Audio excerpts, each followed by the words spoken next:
अस्सलामुअलैकुम। आज हम टॉपिक डिस्कस करने जा रहे हैं दैट इज़ लीगल प्रोसीजर्स।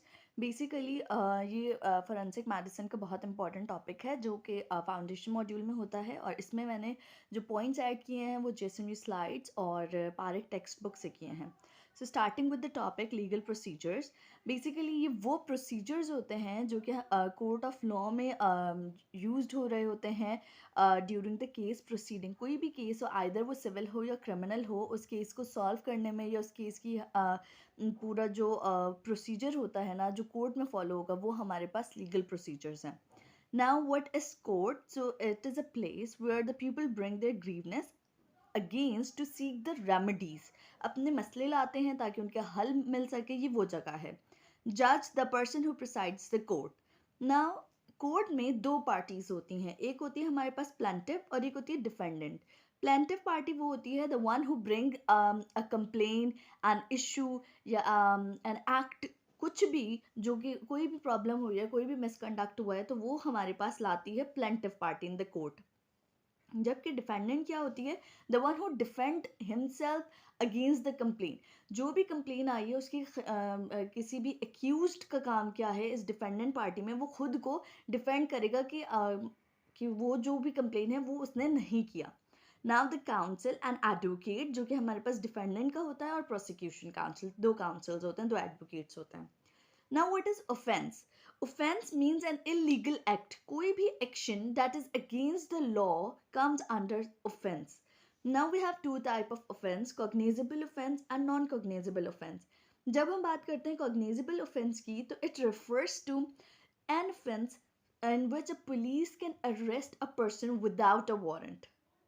कि उन्हें ज़रूरत नहीं है वारंट की, कि वो वेट करें और अप्लाई करें फॉर द वारंट, वो विदाउट अ वारंट अरेस्ट कर सकते हैं उस एक्यूज्ड को। ये कुछ केसेस होते हैं जैसे कि हमारे पास रेप, मर्डर, डाउरी, डेथ, इन सब में जो हमारे पास पुलिस अरेस्ट करती है एक्यूज्ड को, वो विदाउट अ वारंट कर रही होती है, वारंट की ज़रूरत नहीं होती। जबकि नॉन कोग्निजेबल ऑफेंस उन ऑफेंसेस को बोलते हैं जिसमें police officer without a warrant can not arrest a person. ये माइनर ऑफेंसेस होते हैं जैसे कि डिफेमेशन, चीटिंग करना और इस तरीके के जो मसले होते हैं, पिक पॉकेटिंग वगैरह, ये सारे जो हैं विदाउट अ वारंट अरेस्ट नहीं कर सकती इसमें police. Now what is case? हम बोलते हैं ना कि सिविल केस है, क्रिमिनल केस है, तो बेसिकली केस वर्ड है क्या? So it is an action, या हमारे पास कह सकते हैं कॉज ऑफ एक्शन या एक्ट ऑफ मिसकंडक्ट, तो ये हमारे पास केस है। Now we have two main types जैसे कि civil case and criminal case. Civil case वो होता है कि जिसमें डिस्प्यूट होती है बिटवीन टू प्राइवेट पार्टीज़ की, ये हमारे पास लाइक प्रॉपर्टी के जो मसले होते हैं विद इन अ फैमिलीज, तो वो दीज आर प्राइवेट पार्टीज, उनके बीच में जो मसला है that comes under civil cases. Marriage से रिलेटेड कोई केस है तो वो सिविल केसेस से, डिवोर्स, प्रॉपर्टी और ये सारे आ जाते हैं अंडर सिविल केसेस, जिसमें जो डिस्प्यूट है वो बिटवीन टू प्राइवेट पार्टीज हैं। जबकि क्रिमिनल केसेस की बात करते हैं तो ये वो केसेस होते हैं जो कि गवर्नमेंट जो है वो रिप्रेजेंट कौन कर रहा है? पुलिस। तो police and a private party की, जैसे कि अगर मैं एग्जांपल दूँ इसमें, मर्डरर, तो मर्डर हुआ है तो उसमें एक अक्यूज होगा जो कि प्राइवेट पार्टी है और एक दूसरी क्या होगी? पुलिस होगी। रेप का केस, रॉबरी का केस, ये सारे केसेस आ जाते हैं अंडर क्रिमिनल केसेस, जो कि हमारे पास पब्लिक सेफ्टी से रिलेटेड गवर्नमेंट और प्राइवेट पार्टी के बीच में केस होगा, तो ये क्रिमिनल केसेस होते हैं। अब दो आप लोगों को टर्म सुनने को मिलेंगे, summon case and warrant case. दोनों में एक माइनर से डिफरेंस और अच्छे से याद रखिएगा, बीसीक्यूज वगैरह में पूछते हैं।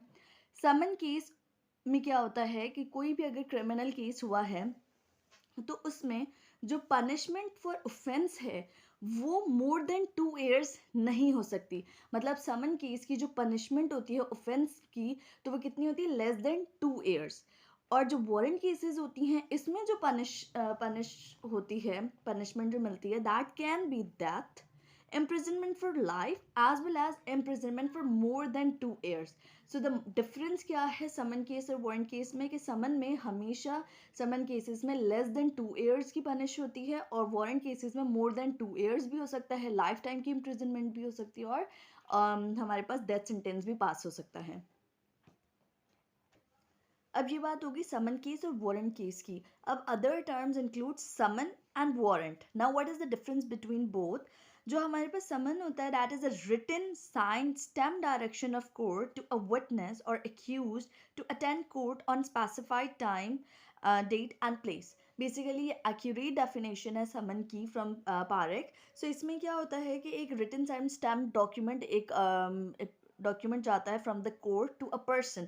आइदर वो विटनेस भी हो सकता है या कोई एक्यूज भी हो सकता है या कोई हमारे पास एक्सपर्ट विटनेस है, कोई भी है कि उसको कोर्ट में इस स्पेसिफिक टाइम पे स्पेसिफिक प्लेस में प्रेजेंट होना है। So that is a summon, that is the direction from the court. Now what is warrant? It is a written sign and stamped authority. ये अथॉरिटी होती है that is given to the police to arrest a person and produce him before a court. अब ये जो warrant होता है that could be bailable and non bailable. अब bell क्या होती है ये मैं आपको बताती हूँ। सो बेसिक डिफरेंस इन दोनों का ये समझ लीजिए कि हमारे पास समन में क्या है कि कोई भी डायरेक्शन ऑफ कोर्ट है जिसमें विटनेस को या एक्यूज्ड को बुलाया जा रहा है टू द कोर्ट, और वारंट क्या है? अथॉरिटी है to arrest a person.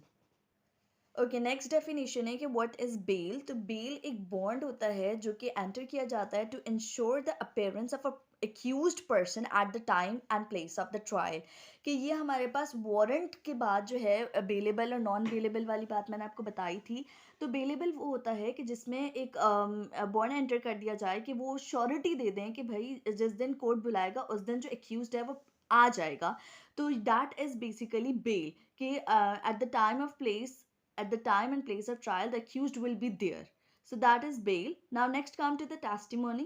So oral written evidence given by a witness under oath in the court of law. तो जो भी witness है वो orally बता रहा है या कोई written evidence दे रहा है in the court, that comes under testimony. Now next is oath. So basically oath क्या होती है कि जो विटनेस होते हैं उन्हें they are required to basically take oath before giving any evidence in the court of law. So जो oath होती है उसमें क्या होता है कि स्वेयर टू ऑलमाइटी गॉड करते हैं, और ये टर्म बोली जाती है कि आई विल, या जो भी है वो बोलेगा I will tell the truth, the whole truth and nothing but the truth. ये ओथ के वर्ड्स होते हैं जो कि बोले जाते हैं, and this is known as oath that is taken before giving any evidence in the court of law. और ऐसे लोग जो कि इथिस्ट होते हैं, so they make solemn affirmation. Now what is perjury? Perjury के बारे में बात की जाए, ये बेसिकली बेसिक टर्मिनोलॉजीज हैं जो कि इम्पॉर्टेंट है इन फॉरेंसिक, तो वो सारी अभी हम डिस्कस करते जा रहे हैं। परज्यूरी का मतलब होता है कि wilful utterance of falsehood under oath, कि ओथ लेने के बाद भी सोच समझकर और पूरे होशो हवास में झूठ बोलना इन द कोर्ट ऑफ लॉ, और ये आता है अंडर सेक्शन 193 पीपीसी। एग्जिबिट के बारे में बात की जाए तो exhibit is basically object, document और device formally introduced as an evidence in the legal proceeding. अब देखें यहाँ पर आ जाती है बात कि भाई ये तो अंडर हेडिंग ऑफ एविडेंस भी आ सकता था कि ये एक एविडेंस होता है। द डिफरेंस इज दैट जो वर्ड्स होते हैं ना वो बोले जा रहे होते हैं, लेकिन जो हमारे पास डॉक्यूमेंट दिया जाएगा आइदर वो कोई भी है, जैसे कि फॉर एग्जांपल एक वेपन दिया जा रहा है, फॉर एग्जांपल गन, गन दी जा रही है in the court of law as an evidence, तो दैट गन इज एग्जिबिट। कि कोई ऑब्जेक्ट दिया जा रहा है, कोई डॉक्यूमेंट दिया जा रहा है कि in a legal proceeding as an evidence, that object document is known as exhibit. अब नेक्स्ट टर्म जो है हम डिस्कस करने जा रहे हैं दैट इज़ कंडक्ट मनी। तो what is conduct money? Basically civil cases में क्या होता है कि जब समन किसी को भेजा जाता है कि आपको इस स्पेसिफिक टाइम में कोर्ट में आना है, तो उस समन के साथ ना एक स्पेसिफिक अमाउंट ऑफ मनी भी भेजी जाती है। कि क्यों भेजी जाती है? ये फ़ी होती है कि जितने भी वो उस विटनेस को आने में जो उसके खर्चे लग रहे हैं या जो भी उसकी ट्रैवलिंग के एक्सपेंसेस हैं, वो सारे एक्सपेंसेस उस विटनेस को प्रोवाइड किए जाते हैं इन सिविल केसेस। और ये वो बंदा दे रहा होता है जो कि उस विटनेस को बुलाता है। अदर वो डिफेंडेंट ने बुलाया है, डिफेंडेंट काउंसिल ने बुलाया है, तो वो पैसे पे वो फ़ी पे करेगा, और अगर प्रोसिक्यूशन काउंसिल ने बुलाया तो वो फ़ी पे करेंगे। तो जो भी पार्टी जिस भी विटनेस को बुलाती है या समन सेंड होता है जिसको भी, तो वो calling party is going to pay the conduct money. So ये सिविल केसेस में होता है, और ऐसा भी हो सकता है कि अगर किसी को उसकी ये कंडक्ट मनी नहीं मिली तो वो कोर्ट में आने पर एतराज़ भी कर सकता है कि जब मुझे एक्सपेंसेस ही नहीं मिले तो मैं कैसे आ सकता हूँ। So it is only in civil cases, not in criminal cases. Next बात करें विटनेस। सो विटनेस वो पर्सन को बोलते हैं दैट परसीव्स द फैक्ट, वो उस इंसिडेंट को देखता है, वो उसको उस इंसिडेंट से रिलेटेड सारे फैक्ट्स पता होते हैं थ्रू हिज ओन सेंसेस, अपने ही सेंसेस से, और फिर उसे टेस्टिफाइज करता है in the court of law. Now we have three types of witness. तीनों को अच्छे से समझिएगा. See, number one is common and ordinary witness. It is a type of witness who testifies as a fact. Common और ordinary witness क्या करता है, जो भी उसने देखा होता है एट द इंसिडेंट साइट, वो जाके बिल्कुल वैसा कोर्ट में सुना देता है. चाहे उसने देखा है, चाहे उसने सुना है, जो उसने अपने सेंसेस से परसीव किया है. ठीक. Then we have expert witness. Expert witness वो होता है जो कि अपनी स्किल की बेसिस पे, either in the forensic, either in the science, either in the art, either in the law, किसी भी वो स्पेसिफिक उसकी स्किल्स हैं, वो अपनी स्किल्स की बेसिस पे कोर्ट ऑफ लॉ में जो है अपना बयान देता है, अपना ओपिनियन रखता है.